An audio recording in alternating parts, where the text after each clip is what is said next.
Here we are once again for another Bicentennial Barn restoration update.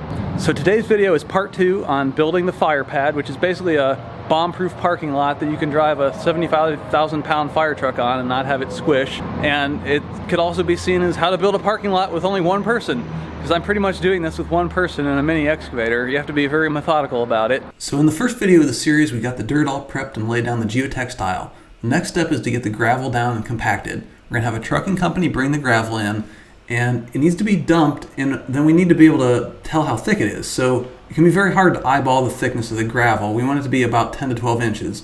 We also want it to be sloping away from the building to get proper drainage. So for this reason, I'm laying down grade stakes. I put a line across and pull it tight, make sure it's sloping down with a level, and then I set ribbons on the stakes based on the height of the string line. And I do that across the entire parking lot. I basically want it spaced as close as possible, but still allowing space for a dump truck to drive in between. So you call ahead and schedule your gravel delivery. I'm using ODOT 304, which is a mixture of fine particles and larger stones. It's roughly $17 a ton. So each truck is approximately 25 tons. You can compute how many trucks you'll need by computing the volume in cubic yards, then multiply by coefficient. For a sub-base stone, it's usually 2, so 2 tons per cubic yard. And notice how even when the truck dumped and here when I'm starting to spread the gravel, I move all the stones that were holding down the geotextile. I don't take them all off. I don't want it to blow around. I want it to be taut underneath. But if you have stones in there, you're going to eventually hit them with the dozer blade and that'll just rip your geotextile up. So after chucking a few buckets full of stone onto the geotextile to hold it in place, I can then start pushing it with the dozer blade. This isn't the ideal tool. You'd be better off with an actual dozer, but this works just fine. So as you scoot it out, you have to schedule your trucks, so you know if you've got one guy on a little excavator, maybe one, max 2 trucks. And this is a pretty slow process. I'm speeding a lot of it up, but yeah, we're going back and forth over it and over it.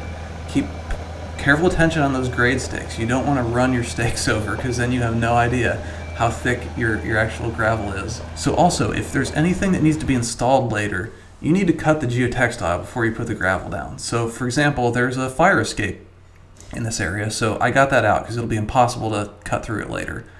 And we just proceed as is here. We keep getting more and more loads, moving back towards the back area and smoothing it out.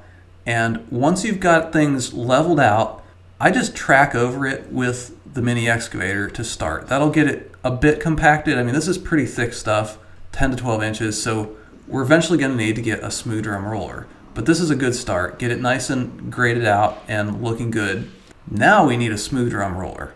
And the concept here is basically we're going to beat the shit out of it. So you're going to need hearing protection for this. You're vibrating this thing. And it can be pretty violent to ride on one all day. Your inner ears are going to feel it afterwards. But yeah, just keep running over it and over it. Then you just leave it. Let it get a good soak. Let it get rained on. You don't need to immediately put blacktop on this thing, especially if you've got some time to spare. You'll see where the puddles are. You can fix them, and it'll start to lock up on its own. Like the fine particles in the ODOT 304, as they're soaked and dried a few times, it's going to get hard as a rock, and that's what we want. So that's pretty much good for now. It's going to shed water. It's 1,000 times better than that muddy mess I had, and we're not going to put on finished pavement until we know we're not going to need any more heavy machinery to come in here.